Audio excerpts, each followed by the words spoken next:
evening, kids. Let us see the next concept. See page 8 of NCERT, theorem 1.2. Theorem 1.2 is fundamental theorem of arithmetic. Now, what does it state? Every composite number can be expressed as product of primes, and the factorization is unique apart from the order in which the prime factors occurs. It's too basic.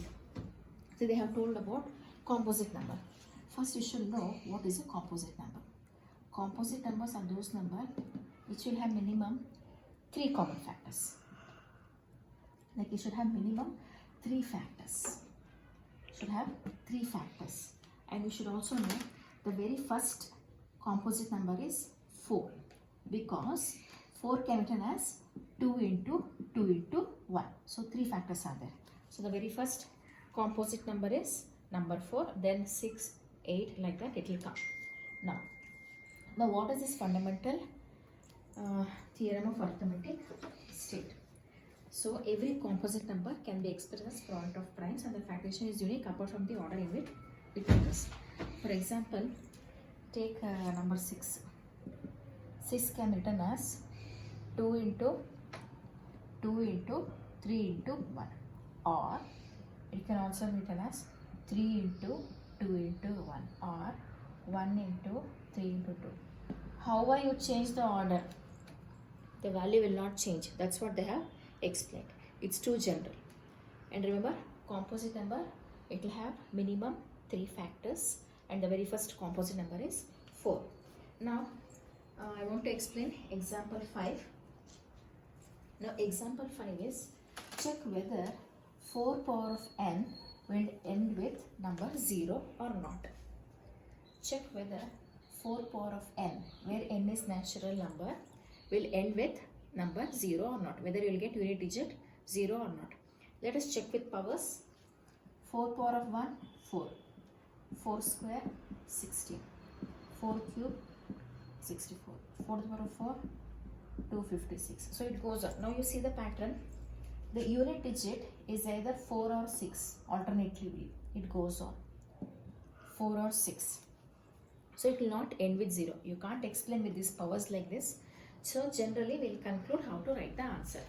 I will send the answers for this. Like yesterday I will send the pic. Now you just understand how to write this. Now the first number which will end with 0 is number 10. Now what are the factors for 10? 2 and 5. Now for any number to end with 0, it should have both 2 and 5 as factors. But if you see here in number 4, it is only having 2 as a factor, not 5.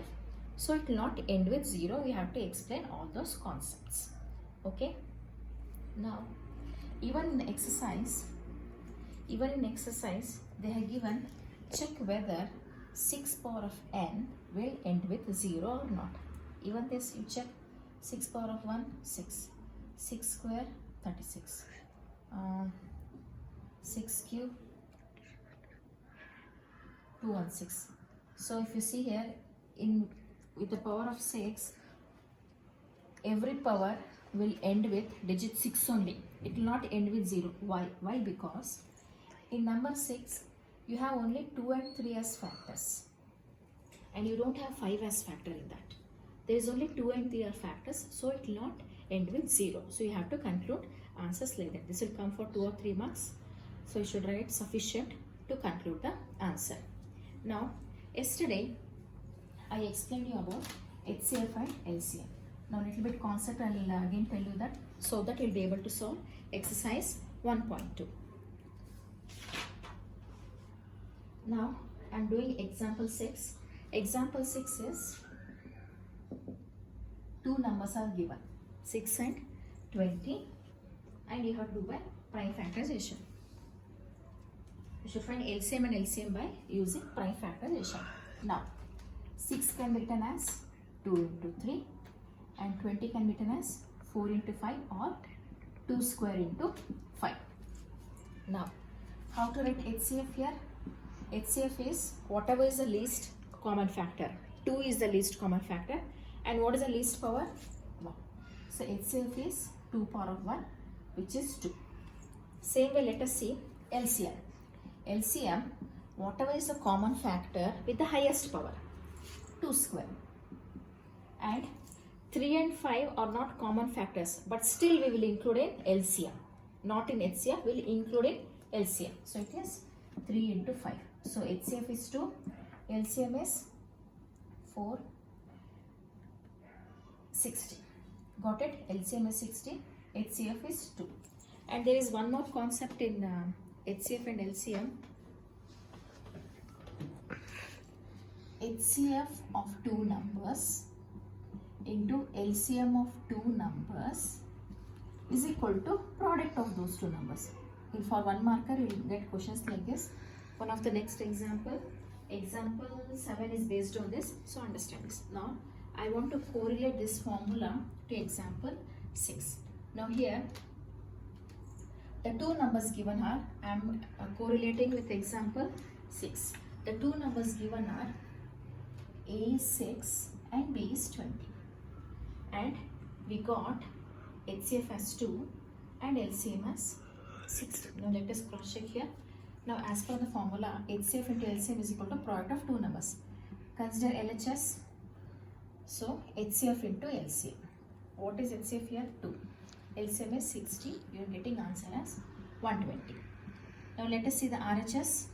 RHS is product of two numbers, A into B. So what is it? 6 into 20. Still you are getting it as 120. So you have to remember this formula. Now how they give?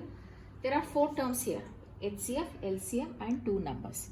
So any 3 numbers will be given. They will ask you to find the 4th number. Like that for 1 marker they will ask. So now go through this. After this, start doing example 7 and 8 followed by exercise 1.2. If you need any help, let me know. I will solve and send.